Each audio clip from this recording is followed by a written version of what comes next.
Dear students, मैं doctor Monika Dungarwal आज ऊर्जा व्यवस्थापन या एनर्जी मैनेजमेंट के पार्ट 2 के अंतर्गत थकान या फटीग के ऊपर बात करने जा रही हूँ। लगातार काम करने से बच्चों थकान हो जाना स्वाभाविक होता है। ऊर्जा व्यवस्थापन के अंतर्गत थकान का अपना एक अलग ही महत्व है। बच्चों, आप लोग थकान को बहुत ही आराम से या आसानी से अनुभव कर सकते हैं, परंतु उसको परिभाषित कर पाना उतना ही मुश्किल काम होता है। कुछ कार्यों को करने में या कुछ घरेलू क्रियाओं को करने में अधिक थकान उत्पन्न होती है, परंतु कुछ क्रियाएं जो होती है वह बिना थकान के ही संपन्न या पूर्ण हो जाती है। वे कार्य जिसमें व्यक्ति की रुचि होती है, इंटरेस्ट होता है, जिन्हें करने की उसे आदत होती है, उसमें थकान कम अनुभव होती है, जबकि नीरस एवं बोरियत जिन कामों से करने पर उत्पन्न होती है, ऐसे काम को किए जाने पर व्यक्ति को थकान जल्दी से उत्पन्न हो जाती है। कुछ कार्य ऐसे भी होते हैं जिन्हें करने में शक्ति तो कम व्यय होती है, मगर आसन संबंधी प्रभाव, मांसपेशीय तनाव, एकाग्रता, मानसिक तनाव आदि के कारण से व्यक्ति को थकान का अनुभव जो है वो ज्यादा होता है। मतलब एनर्जी कम एक्सपेंडिचर हो रही है, उसके बावजूद भी जो मसल्स के ऊपर तनाव पड़ता है या कंसंट्रेशन चाहिए उस काम को करने के लिए या मेंटल स्ट्रेस चाहिए, इस वजह से व्यक्ति को थकान जो है वो अधिक अनुभव होती है। तो आज की इस वीडियो में हम थकान को डिटेल में देखेंगे कि थकान किसे कहा जाता है, कितने प्रकार की होती है, यह थकान किस कारण से होती है। थकान कि हम थकान को कैसे डिफाइन करेंगे।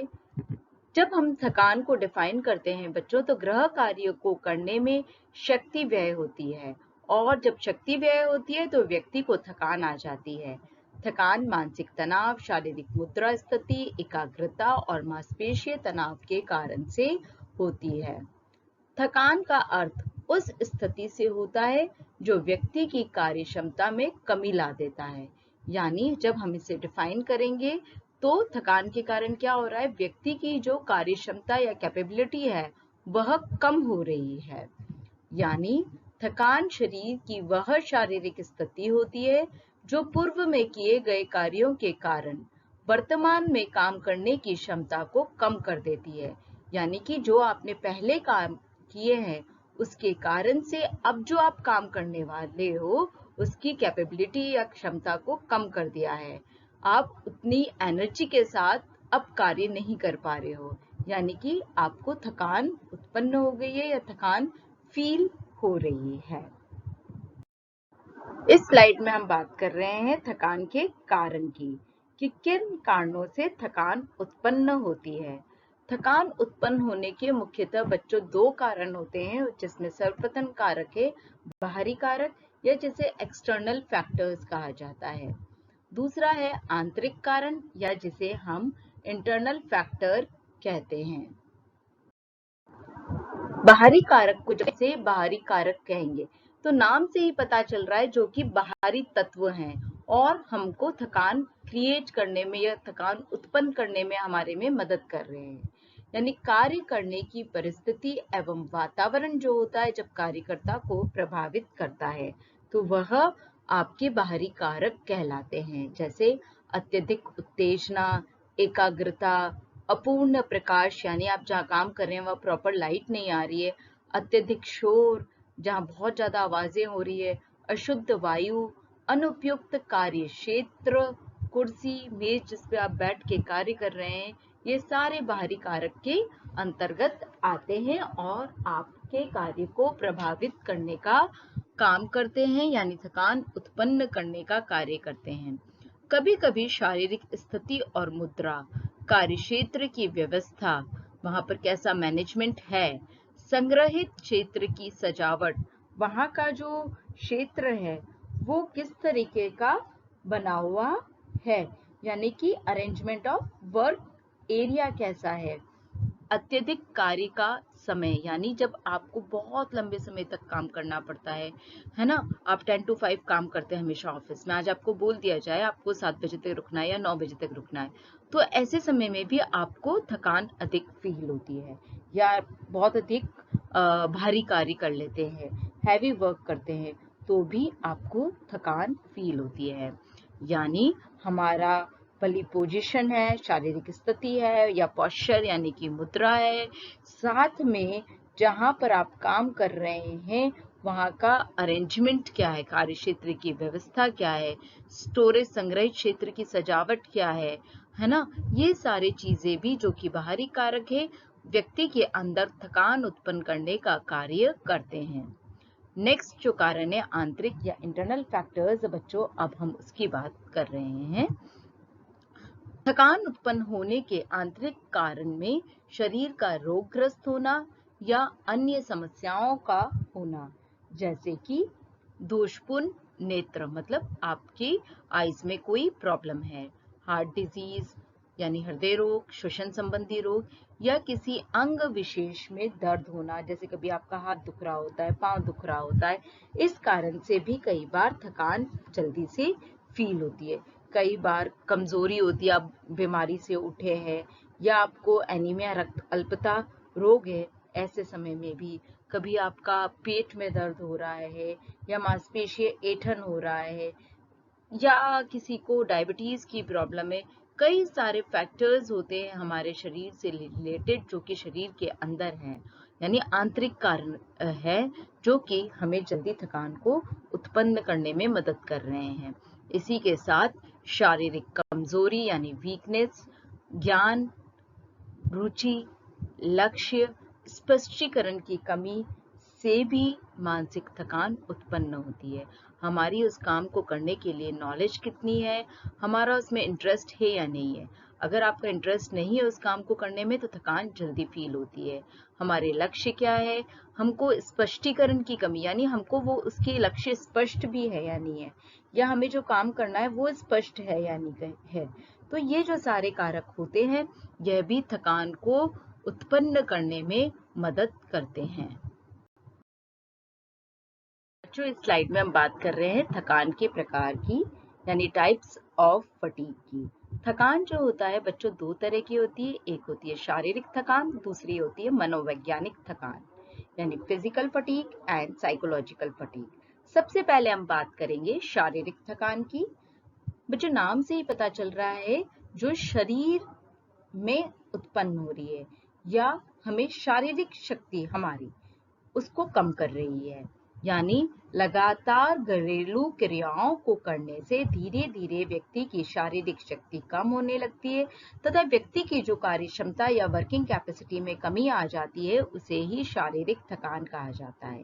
यानी शारीरिक थकान हमारे शरीर की वह स्थिति होती है जो पूर्व में किए गए कार्यों के कारण वर्तमान में काम करने की क्षमता को कम कर देती है। हम कोई भी काम करते हैं बच्चों, उसके लिए हमारी पेशियां यानी कि मांसपेशियां काम करती है, और इन मांसपेशियों को काम करने के लिए जो है ऊर्जा की आवश्यकता होती है, और यह जो ऊर्जा होती है मानव को भोजन के द्वारा प्राप्त होती है। आपको पता है आप अपनी उंगलियों का मूवमेंट कर रहे हैं, पाँव का मूवमेंट कर रहे हैं, तो आपकी मांसपेशियां जो हो रही है संकुचित और प्रसारित हो रही है, और इस संकुचन और प्रसारण के लिए उसे ऊर्जा की आवश्यकता है। और इस स्लाइड में इसी बात को समझाया है बच्चों कि मांसपेशियां कार्य करने पर ऊर्जा व्यय करती है, यानी मांसपेशियों को कार्य करने के लिए ऊर्जा की आवश्यकता होती है। शरीर को यह जो ऊर्जा होती है भोजन के द्वारा प्राप्त होती है, और हमारा जो भोजन है वो फाइनली पाचन के द्वारा हमारे शरीर में ग्लूकोज में बदल जाता है, और यह जो ग्लूकोज है ऑक्सीजन की उपस्थिति में कार्बन डाइऑक्साइड गैस बनाता है, जल बनाता है और ऊर्जा बनाता है, और यही जो ऊर्जा होते ही है हम अपनी शारीरिक क्रियाओं में काम लेते हैं। यानी मांसपेशियां जो कार्य करती है उसके लिए ऊर्जा आवश्यक है। यह ऊर्जा भोजन के द्वारा प्राप्त होती है क्योंकि भोजन हमारे शरीर में पाचन के द्वारा ग्लूकोज में बदलता है, और ग्लूकोज जो है ऑक्सीजन की सहायता से ऊर्जा देने का कार्य करती है।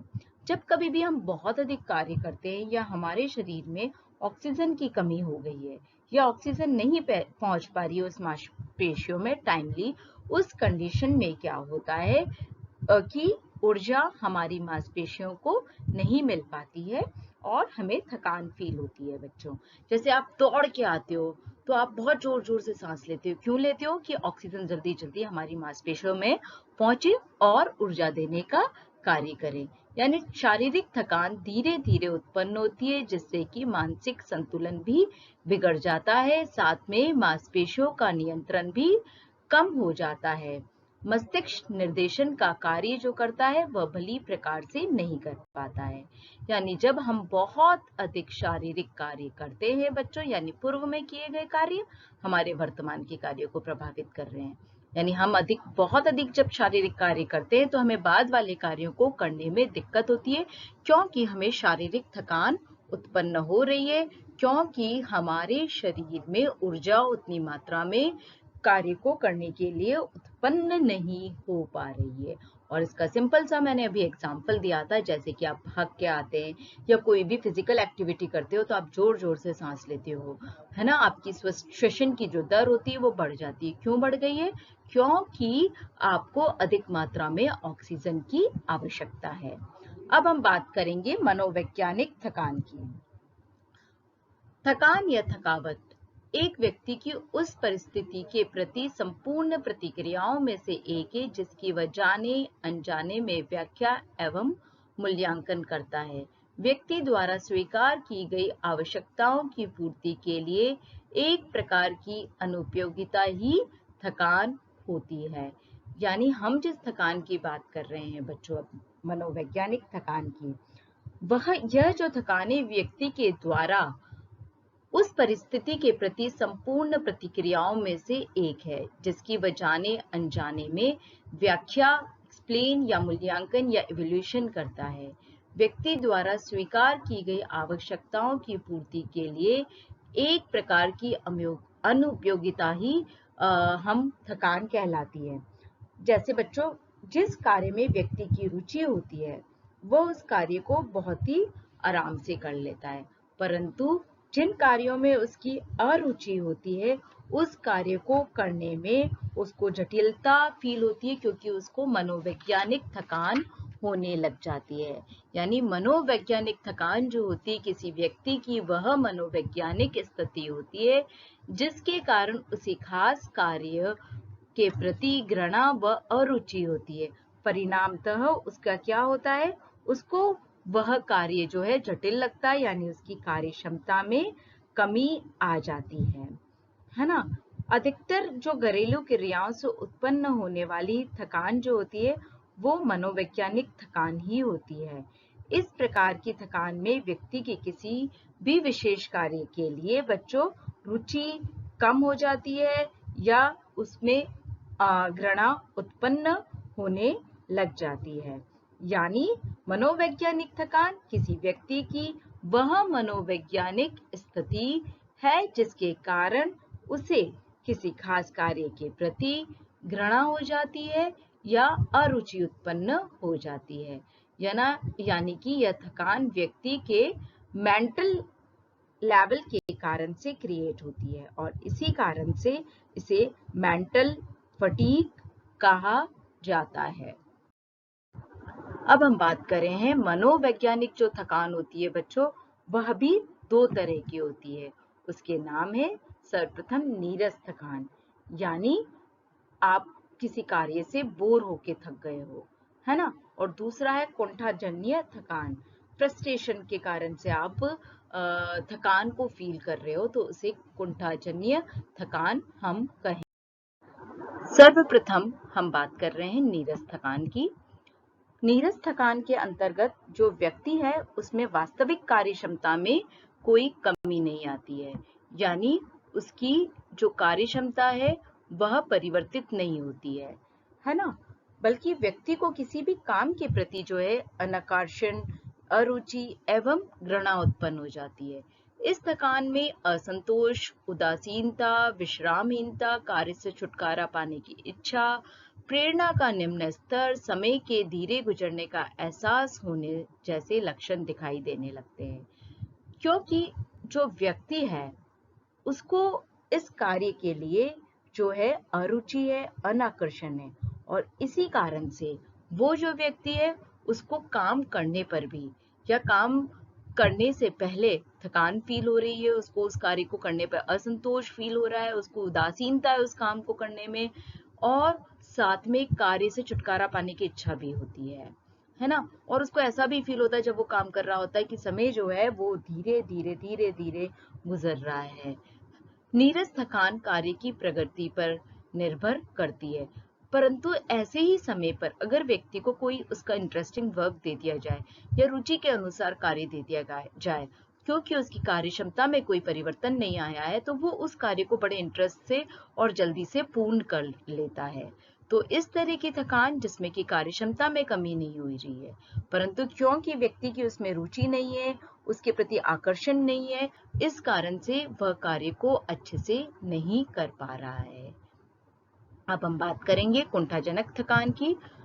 जब किसी कार्य को करने के लिए सफल कार्य विधि नहीं होती है, मतलब आपको काम तो पता है पर उसको जो काम करने का तरीका है उसका राइट वे नहीं पता है, परिणाम प्राप्त नहीं हो पा रहे हैं, या उस कार्य को करने के लिए करने पर उसके सही परिणाम प्राप्त नहीं हो पा रहे हैं, जिससे कि योजना असफल हो रही है, लक्ष्यों की प्राप्ति नहीं हो रही है, और इस कारण से व्यक्ति के मन में कुंठा अनुभव होने लगती है और उसका मेंटल स्ट्रेस जो है वो बढ़ जाता है।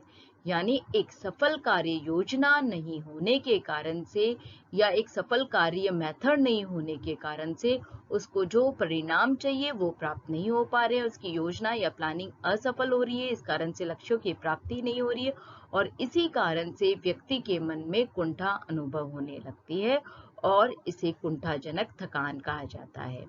कुंठाजनक थकान के कारण कार्य की अनिश्चितता और भ्रामकता की स्थिति उत्पन्न होती है, पारिवारिक विवाद उत्पन्न होते हैं, कार्य के प्रति उत्साह की कमी आ जाती है, असंतोषजनक कार्य दशाएं, कार्य में अत्यधिक समय का लगना आदि लक्षण दिखाई देने लगते हैं। इसे ही हम कुंठाजनक थकान कहेंगे बच्चों। इसके साथ ही आपके जो मनोवैज्ञानिक थकान है, जिससे कि हमने नीरस थकान और कुंठाजनक थकान में विभाजित किया है, वह यहीं पर समाप्त होता है। और आज का हमारा जो ये वीडियो है वह भी यहीं पर समाप्त होता है। इस वीडियो में हमने देखा कि थकान हम किसे कहते हैं, किस कारण से होती है और कितने प्रकार की होती है। थैंक यू बच्चों।